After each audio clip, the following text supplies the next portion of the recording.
韓国ってみんな豊かなんですかね？だって格差のない国なんてないんじゃないですか。今日は日本ではあまり知られていない韓国の本当の格差というのもお話しできればと思います。今日は地域格差、就職格差、不動産格差、教育格差、少子化との関係、この5つを順番に見ていきます。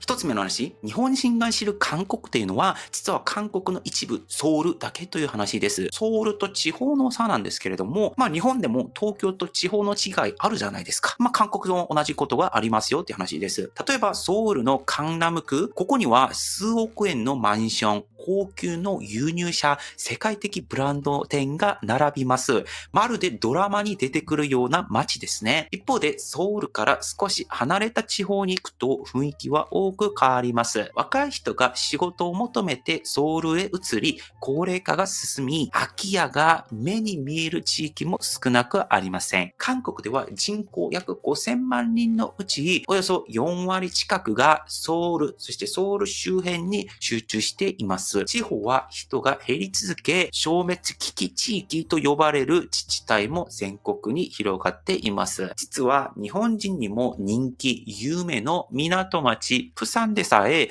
その対象として議論されたことがあります。つまり、日本人が旅行で見る韓国、ドラマで見る韓国というのは、韓国の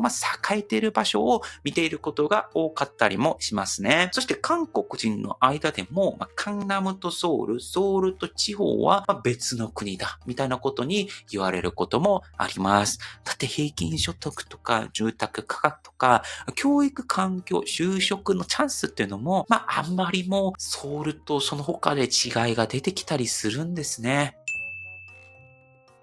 で、二つ目は財閥と中小企業。その壁は想像以上に太いという話です。これはですね、多くの韓国の方、僕も韓国に行ったらそうだったと思うんですが、プレッシャーを感じるところですね。日本でも、もちろん人気企業があって、その大手企業が入ることはそんな簡単ではないとは思うんですが、韓国ではですね、この財閥系企業の待遇があんまりにもいいんですよ。例えばサムスン、SK、ヒョンデ自動車、LG、こうした財閥系企業へ入ればですね、高い給料、手厚い福利厚生、社会的な信用も手に入りやすくなります。だって最近の韓国の財閥系企業は、初任給700万円がもう多分普通ぐらいで、博士号を取ってれば、初任給1000万円もそんな難しい話ではないとは思うんですね。この SK ハイニスが今年やばくて、もう歴史的な好況で、今年のボーナスが7000万円でしたね。一方でですね、この中堅、中小企業は、この財閥系企業の伸びについていけてないような状況なのかもしれません。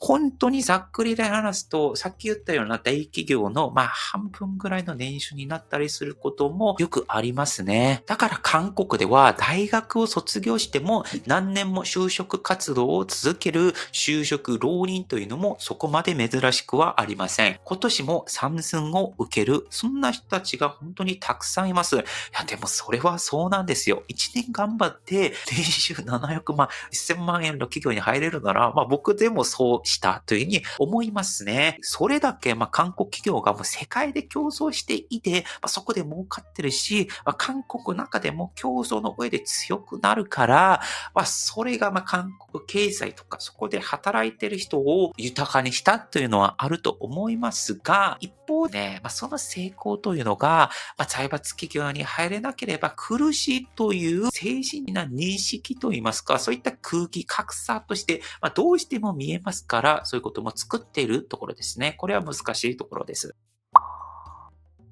で、3番目は不動産格差ってことですが、日本とは別次元ということですね。韓国で一番重要な社会課題というのは、韓国家の値段をどう抑えるかって話ですね。もちろん韓国でどれだけ頑張ったか大事だとは思うんですが、本当に残念ながら親が家を持っているかどうかだったりとか、自分の家を買うときにサポートしてくれるかどうかっていうのは、財残念ながらこれは本当に大きなサポートになって、その格差が広がることがありますね。多分全国平均で見ると、今韓国が日本の同じマンションの同じレベルだとしたら、1.5倍ぐらい高いんじゃないかなというふうに思いますね。皆さんソウル行ってアパートを見ていると、そういったアパートはだいたい1億円は超えているというふうに考えても、そこまで変な話ではないと思います。特に有名なのが、ソウルのカンナム3区と呼ばれるところでして、カンナム区、ソチョ区、ソンパ区というところなんですが、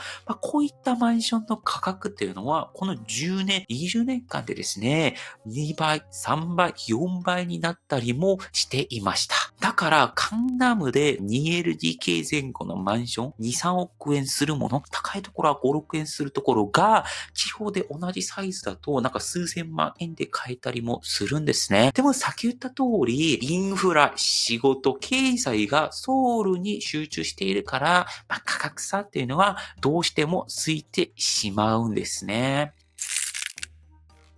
で、4つ目の話、教育が格差を固定してしまうということです。では、その格差はどうやって次の世帯へ受け継がれるのでしょうか？答えは教育です。韓国では教育熱心という話を日本でもよく聞きますよね。これは本当です。でも、その裏側まで知っている日本の方は少ないと思います。ソウルではテチドンという教育で有名な町があります。全国から子供たちが集まり、夜遅くまで塾へ通います。幼稚園の頃から英語や数学を学び、小学生で受験対策を始める家庭も珍しくありません。年間数百万円を教育費にかける家庭もあります。目指すのはスカイと呼ばれるソウル大学、高陵大学、四世大学ですね。この3社に進学できれば、財閥系企業、人気企業に入りやすくなります。もちろん最近は話がちょっと変わってるっていうのはあるんですけれども、このように教育を頑張ってる、そこに課金というサポートがつくと、どうしても有利になりやすいですよね。でももちろんそこまで課金しなくても、一生懸命勉強は頑張っていればなんとかできるもんですから、そこで這い上がるパターンがあって、そこで財閥系企業入れたりとかしてて、だからこそ関心は教育頑張ってるっていう、事情があるんですね。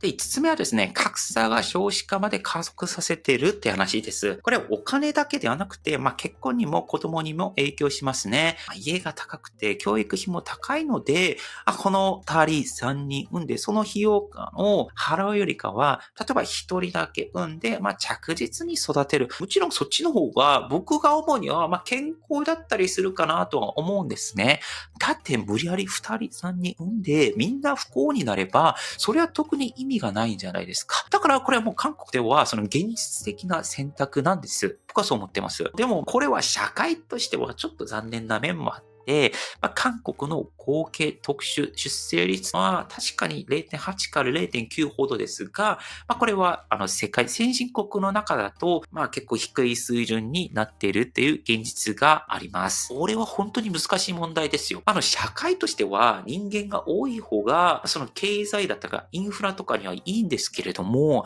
個人として産まない方が幸せであれば、それはそうするべきなのではないですか。だって皆さんにも子供2人じゃなくて4人とか5人産んでくださいって言われたら、それはちょっと厳しいと言われるんじゃないですか。極端に言うとそのような話だというふうに思ってますね。だから、ですかね、こういった格差の話ってとても難しい話なんだと思います。さらに、今日格差の話聞いて他人事だと思っていますか？実はこれって皆さんの周りにも格差っていうのは存在しますよね。東京のインフラと地方のインフラ違いますね。同じ日本の東京に住んでいる僕と孫正義さんの経済水準には山ほど格差があるわけですよ。僕が80年働いて稼いだお金より孫正義さんが1分働いて稼いだお金の方が多いんじゃないんですかね。知らないんですけれども。だからちょっと格差って難しくて、この軽々言うのもちょっちょっと失礼かもしれないんですけれども、格差って、ある種考え始めると、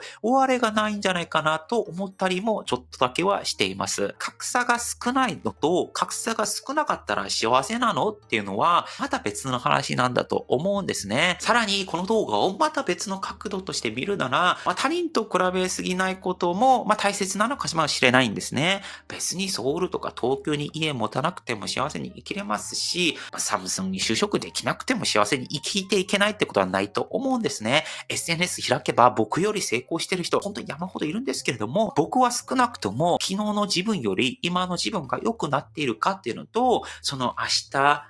来月、1年後の未来は幸せかどうかってことだけを考えて、それに向かっていくだけ。僕はそう思っています。はい、すいません。ちょっと長くなったんですけれども、今日の話は以上です。パクでした。アニョン。